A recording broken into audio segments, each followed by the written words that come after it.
Vitamins. अब vitamins क्या हैं? हमने अपनी ज़िंदगी में बहुत बार सुना होगा कि तुम्हें वाइटामिन की कमी हो गई है, तुम्हें फ़लाँ वाइटामिन खाने चाहिए, तुम्हें फ़लाँ सप्लीमेंट खाने चाहिए।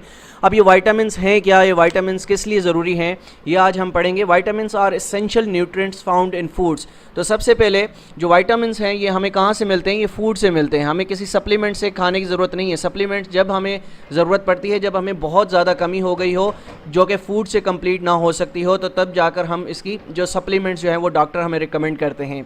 तो सबसे पहले हम इसको फूड से जो है वो इसको पूरा करने की कोशिश करते हैं। अब ये फूड में कहाँ कहाँ पर मिल सकते हैं? हमें वेजिटेबल्स में मिल सकते हैं। वेजिटेबल्स के साथ साथ हमें जो फ्रूट्स हैं उससे ये मिल सकते हैं, और इसके साथ साथ हमें बहुत सी ऐसी चीज़ें हैं जो कि हम अपनी रोज़मर्रा ज़िंदगी में खाते हैं, वहाँ से हमें वाइटामिन्स मिलते हैं, और अब हम अपनी ज़िंदगी को जो है वो आगे लेकर चलते हैं। They perform specific and vital functions in variety of body systems. हमारी बॉडी के सिस्टम्स हैं, जैसा कि हमने ह्यूमन फिजियोलॉजी में भी पढ़ा कि हमने काफ़ी सिस्टम्स पढ़े, जो कि हमारा हार्ट मौजूद है, हमारे लंग्स मौजूद हैं, हमारा ब्रेन मौजूद है। ये किस तरह से काम करते हैं, इनको किस किस एनर्जी की ज़रूरत होती है, ये ऑलरेडी हम अपने पिछले लेक्चर्स में देख चुके हैं। तो अब वाइटामिन्स को हम देख रहे हैं कि वाइटामिन्स कौन कौन से ज़रूरी होते हैं, और अगर ये जिस्म के अंदर ना हो तो क्या क्या जो बीमारियां हैं वो हमें लग सकती हैं। And are crucial for maintaining optimal health. हमें अगर ऑप्टिमल हेल्थ चाहिए तो हमें जो है वो वाइटामिन्स जो हैं वो बहुत ज़रूरी हैं अपनी ज़िंदगी के अंदर। हमें अपनी जिस्म बॉडी के अंदर वो पूरे रखना ज़रूरी हैं। अब इसका एक्सेस भी नहीं होनी चाहिए। एक मिनिमल जो क्वांटिटी है, ऑप्टिमल क्वांटिटी है, उसकी क्वांटिटी के अंदर वो हमारे जिस्म के अंदर मौजूद होने चाहिए, ताकि हमारा जो फंक्शन है, हमारा जो बॉडी सिस्टम है वो सही तरीके से काम करता रहे। अब आगे बढ़ते हैं। अब आपने सुना होगा कि बहुत तरह के वाइटामिन्स होते हैं, लेकिन उन वाइटामिन्स को दो हिस्सों में हम तकसीम कर सकते हैं, दो ग्रुप्स में हम तकसीम कर सकते हैं। तो आपने प्रीवियसली बहुत से एग्ज़ाम्स में सुना होगा कि कौन से मेन ग्रुप्स हैं वाइटामिन्स के। तो आज मैं बताता चलूँगा कि दो वाइटामिन्स के ग्रुप कौन कौन से हैं। Traditionally vitamins are separated into two groups. इनके दो ग्रुप्स होते हैं, एक होते हैं वाटर सॉल्युबल एंड एक होते हैं फैट सॉल्युबल वाइटामिन्स। अब वाटर सॉल्युबल से हमें लफ्ज़ से ही पता लग जाता है कि ये पानी में जो है वो हल होते होंगे, ठीक है। और फैट सॉल्युबल जो हैं वो जो कि फ़ैट में जो है वो फैट सॉल्युबल होते हैं, वो फ़ैट में सॉल्व होते होंगे, ठीक है। ये तो लफ्ज़ी मीनिंग हो गई। अब हम इसको आगे देखते हैं कि इनको हम किस तरह से मज़ीद पढ़ सकते हैं। अब ये देखिए, वाटर सॉल्युबल सबसे पहले हम डिस्कस करने लगे हैं। Water soluble vitamins dissolve in water. ये पानी में डिज़ोल्व हो जाते हैं and are not stored by the body. अब सबसे इम्पॉर्टेंट बात यहाँ पर की जा रही है कि बॉडी में जो है वो स्टोर नहीं होते, लॉन्ग टर्म के लिए ये स्टोर नहीं होते बॉडी में, ठीक है। तो इसको आपने याद रखना है कि जो वाटर सॉल्युबल होते हैं ये जो जिस्म के अंदर हैं ये सेव नहीं होते, ये स्टोर्ड नहीं रहते। ये पानी के ज़रिए, हमारी यूरिनेशन के ज़रिए बाहर निकल जाते हैं, जिस्म से बाहर निकल जाते हैं। Since they are eliminated in urine we require a continuous daily supply in our diet. अब ये बहुत ज़रूरी होते हैं क्योंकि ये हमारी जिस्म में स्टोर नहीं रहते, तो हमें इसकी मिनिमल क्वांटिटी जो है वो अपने मेंटेन रखनी होती है ताकि हमारे जिस्म में इसकी कमी ना हो। The water soluble vitamins include vitamin B complex groups and vitamin C, ठीक है। तो वाइटामिन सी और बी जो कॉम्प्लेक्स का ग्रुप है वाइटामिन्स का, वो जो है क्या कहलाते हैं? वो कहलाते हैं वाटर सॉल्युबल वाइटामिन्स, ठीक है।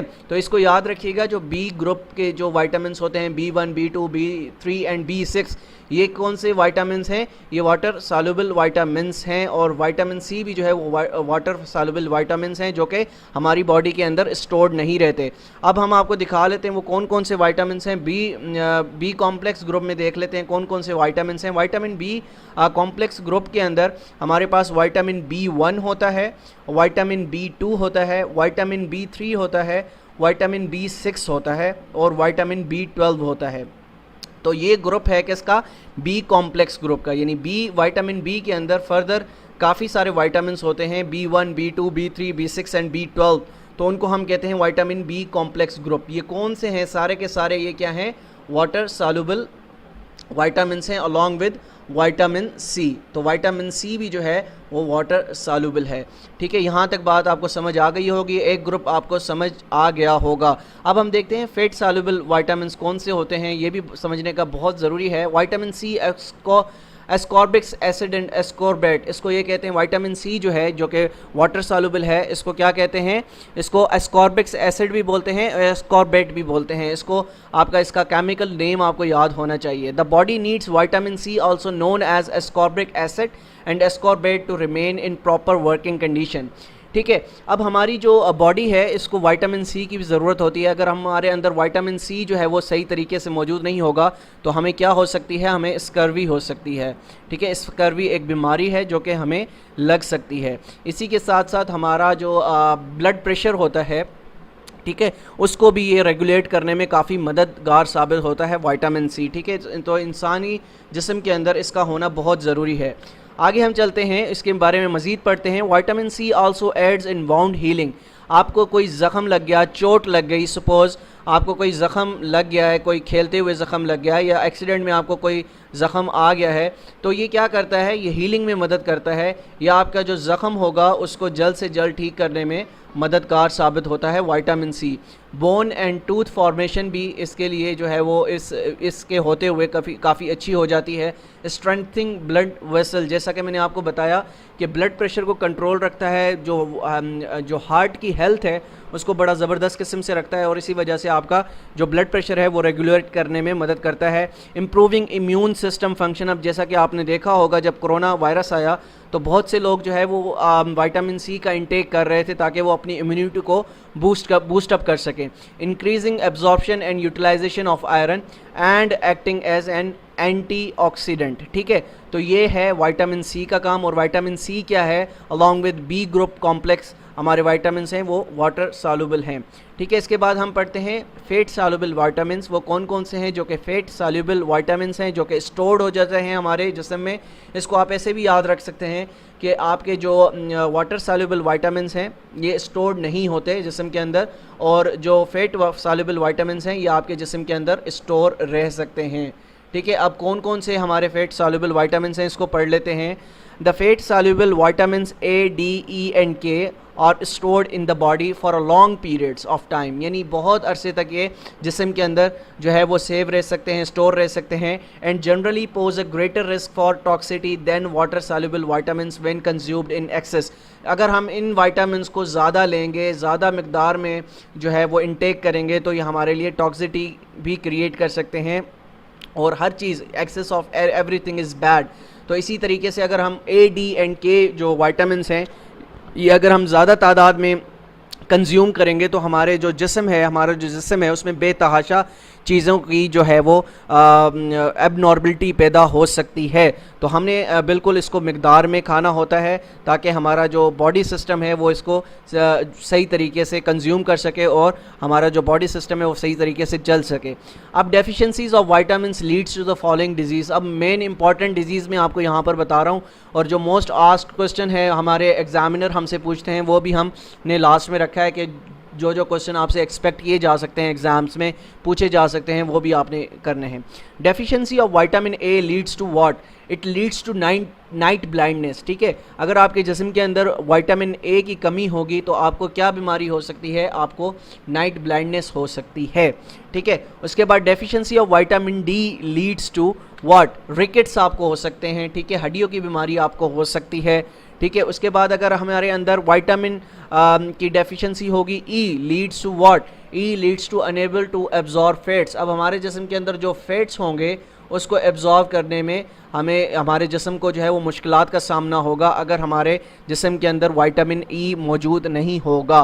उसके बाद अगर हम बात करते हैं deficiency of vitamin K leads to what? It leads to significant bleeding. ठीक है, हमारी ब्लीडिंग हो जाएगी, बहुत ज़्यादा ब्लीडिंग रुकेगी नहीं, हमारे क्लॉट्स नहीं बनेंगे। ठीक है, तो vitamin K is also important for optimal health. ठीक है, उसके बाद deficiency of vitamin C leads to what? It leads to easy bruising. Easy bruising का मतलब है कि आपको आसानी से जो चीज़ चोट लग सकती है तो खून नहीं रुकेगा, आपका जो ज़ख़म है वो नहीं सूखेगा। ईजी ब्लीडिंग, आराम से आपकी ब्लीडिंग हो जाएगी। ठीक है, and joint and muscle pains आपको रहेंगे और इसके साथ साथ स्कर्वी भी आपको बीमारी लॉन्ग टर्म रह सकती है विटामिन सी की डेफिशिएंसी के साथ। तो ए, डी, ई एंड के ये क्या कौन से विटामिन है? मैंने आपको बताया था ये फैट सॉल्युबल विटामिन्स हैं और सी कौन से हैं, ये वाटर सॉल्युबल वाइटामिन्स हैं। आगे हम चलते हैं और पढ़ते हैं मोस्ट आस्क क्वेश्चन जो कि आपके एग्ज़ामिनर आपसे पूछते हैं, जो और ये पास्ट एग्ज़ाम से मैंने निकाले हैं, जो डिफरेंट एग्ज़ाम से पूछे गए हैं। तो vitamin K helps in blood clotting of blood. तो विटामिन की किस चीज़ में हेल्प करता है, क्लॉटिंग ऑफ ब्लड में हेल्प करता है। उसके बाद हम देख लेते हैं night blindness is due to lack of vitamin A. अगर आपके जिस्म के अंदर विटामिन ए नहीं होगा तो आपको क्या होगा, नाइट ब्लाइंडनेस हो सकती है। Rickets in childhood due to the lack of vitamin D. अगर आपके अंदर विटामिन डी नहीं होगा तो आपको रिकेट्स हो सकते हैं। Muscular and nervous disorder is due to the lack of vitamin D. Muscular and nervous disorder आपके अंदर हो सकता है अगर आपके अंदर सही मिकदार में विटामिन डी मौजूद नहीं होगा। Deficiency of vitamin B one causes beri. अब बी1 कौन सा है, वाटर सॉल्युबल हैं, जैसा कि मैंने आपको पढ़ाया। ठीक है, ए डी ई एंड के वॉट, ये भी हमारा ए डी एंड ये के वाला भी जो है ये हमारे फैट सॉल्युबल हो गए। ठीक है, और बी और सी जो मैंने आपको बताए थे ये क्या हैं, ये वाटर सॉल्युबल हैं, इसको आपने याद रखना है। अगर हमारे अंदर बी1 की जो है वो विटामिन की कमी होगी तो बेरी बीमारी हमें हो सकती है। Deficiency of vitamin C leads to disease known as scurvy भी हमारे अंदर हो सकता है।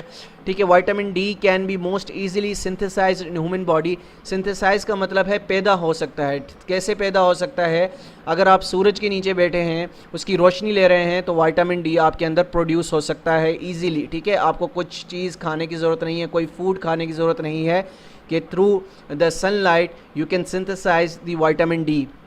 अच्छा, vitamin C is known as ascorbic acid, जो कि हम अभी पहले पढ़ चुके हैं।